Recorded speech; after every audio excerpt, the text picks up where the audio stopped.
AP DSC రిక్రూట్మెంట్లలో ఎన్నో అక్రమాలు జరిగాయని, చంద్రబాబు సర్కార్ అవకతవకలు దిగ్భ్రాంతికి గురి చేశాయని వైఎస్ఆర్సీపీ అధినేత మాజీ ముఖ్యమంత్రి వైఎస్ జగన్మోహన్ రెడ్డి అన్నారు.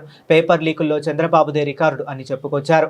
డిఎస్సి పరీక్షల పేరుతో చంద్రబాబు, నారా లోకేష్ కలిసి అక్రమాలకు పాల్పడినట్లు ఆధారాలతో బయటపెట్టారు. తప్పులను ఎత్తి చూపుతుంటే చంద్రబాబుకు నరాలు తెగిపోయేంత బీపీ వస్తుందని ఎద్దేవా చేశారు. ఇది జనీ కాలం, దేన్ని చంద్రబాబు ఆపలేడనే విషయాన్ని గుర్తుపెట్టుకోవాలని హితవు పలికారు. డిఎస్సి అవకతవకల అంశంపై గురువారం తాడేపల్లిలోని పార్టీ కేంద్ర కార్యాలయంలో వైఎస్ జగన్ మీడియాతో మాట్లాడారు. ఈ సందర్భంగా కీలక విషయాలను వెల్లడించారు. అలాగే రేపు రాష్ట్ర వ్యాప్తంగా నియోజకవర్గ స్థాయిలో వైఎస్ఆర్ కాంగ్రెస్ పార్టీ ఆధ్వర్యంలో చంద్రబాబు 2 ఏళ్ల వెన్నుపాటు పాలనపై నిరసనగా ర్యాలీను నిర్వహిస్తున్నట్లు తెలిపారు. ప్రతి ఒక్కరి తరపున నియోజకవర్గ స్థాయిలో ఈ ర్యాలీలు జరుగుతున్నాయని స్పష్టం చేశారు. చంద్రబాబు నాయుడు గారిని నేను ఇక్కడే ప్రశ్నిస్తా ఉన్నా. 16,000 పోస్టులకే ఇన్ని స్కాములు కనపడతా ఉన్నాయి, ఇన్ని అవకతవకలు కనపడతా ఉన్నాయి, ఇన్ని లీకులు కనపడతా ఉన్నాయి. ఇది చంద్రబాబు నాయుడు గారి చరిత్ర చెప్తా ఉన్న నిజం. మరోవైపు ఆయనంతటా ఆయన సెల్ఫ్ సర్టిఫికెట్లు చాలా ఇచ్చుకుంటుంటాడు. రికార్డ్ అంటాడు, మెగా అంటాడు, రకరకాల పద్ధతులు, రకరకాల మాటలు మాట్లాడతాడు.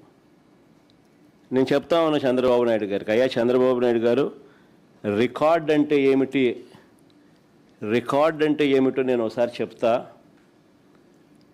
తెలుసుకో చంద్రబాబు అని చెప్పి నేను చంద్రబాబు చెప్తా ఉన్నా. వైఎస్ఆర్సీపీ ప్రభుత్వంలో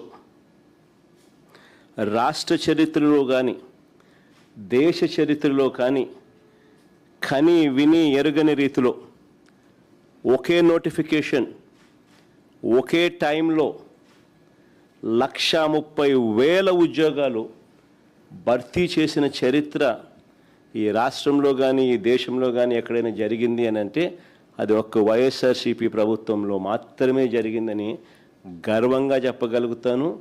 రికార్డ్ అంటే ఇది అని కూడా చెప్పగలుగుతాను. గ్రామ స్వరాజ్య సాధన, సుపరిపాలన, ఈ 2 లక్ష్య సాధనగా ఉద్యోగాల చరిత్రలో ఓ సువర్ణ అధ్యాయం రాశాం. మేము ఎవరు బద్దలు కొట్టలేని ఓ రికార్డును ఎస్టాబ్లిష్ చేసాం. మే 30వ తారీఖున, మే 30, 2019 నేను ముఖ్యమంత్రి